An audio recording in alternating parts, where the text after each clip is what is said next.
Hey CW Apes, Mr. Kennedy here, and can you believe it? You've made it. This is the last lecture video in the entire year-long series. We're going to take a look at worldviews, ethics, and sustainability. So as we get to the end here, the question that we're going to ask regarding environmental science is, what then shall we do? What then shall we do to make a difference? What then shall we do to promote green consumerism, and live sustainably and push sustainability as a global challenge? How are we going to do that? Well, let's dig in and look at it. Hey, making a difference is all about stewardship, and stewardship is everybody's business. We need many groups to work together to solve environmental problems, and to realize that this is not one country, one state, one person, one people group's problem. This is a problem that is global because we all share this planet. Environmental science, remember, it involves communication, policy, education, economics, and science. In 1990, Congress passed the National Environmental Education Act, establishing two goals. One, improve the understanding among the general public of the natural and built environment and the relationships between humans and their environment. And two, encourage post-secondary students to pursue careers related to the environment. So let's get busy. Let's do that. Let's improve the understanding of the general public of natural and built environment. Share what we've learned. Let's encourage people to pursue careers related to the environment. William Riley, the former EPA administrator, called for environmental literacy, in which every citizen is fluent in the principles of ecology and has a working knowledge of the environment.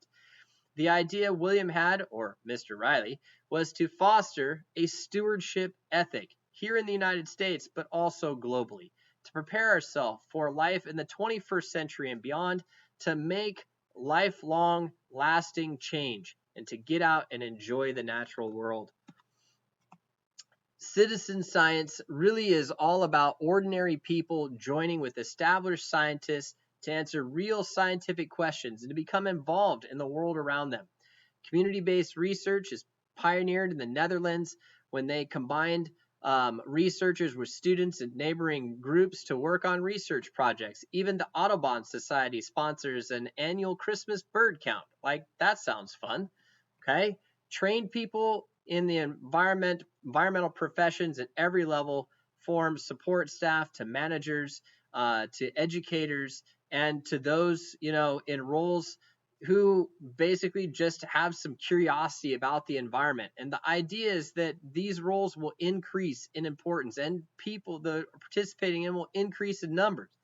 World Wildlife Funds estimate 750,000 new jobs in renewable energy in the next 10 years.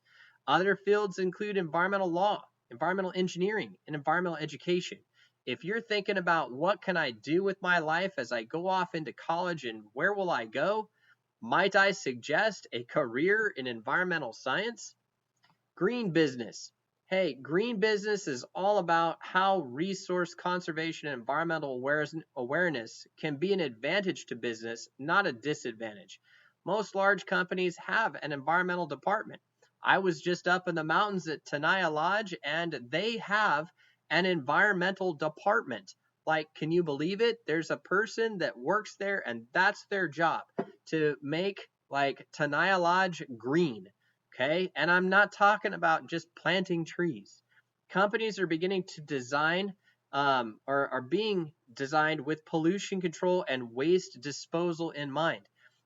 You don't just go into a building anymore and see one trash can, you see three. Compost, you see actual trash and recyclables. There's a huge market for pollution control technology out there and lots of jobs for people in the future in those areas. Okay? Even small steps can have significant environmental effects. Switching from a diet high in red meat to a vegetarian one can save as much energy as trading a normal car for a hybrid. It only takes about 2 calories of fossil fuel to grow, most produce. The ratio is as high as 80 to 1 for cattle grown in confined feeding operations. Many terms used in advertising are vague and have little meaning, and it's confusing to consumers. Non-toxic, biodegradable, recyclable, natural, organic, or environmentally friendly. Like, what does that really mean?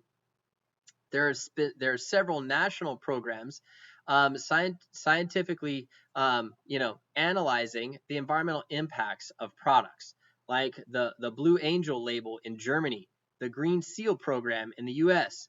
The most comprehensive product analysis is called life cycle analysis, and it follows a product through its manufacture, use, and disposal. Okay? Limits of green consumerism.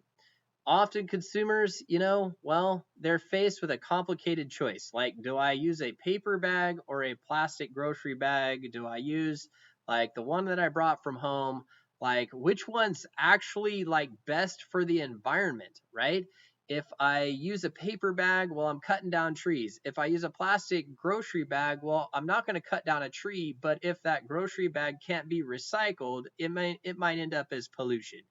At the end of the day, like, we have to do a better job to help people make a better choice about what they're using on a daily basis.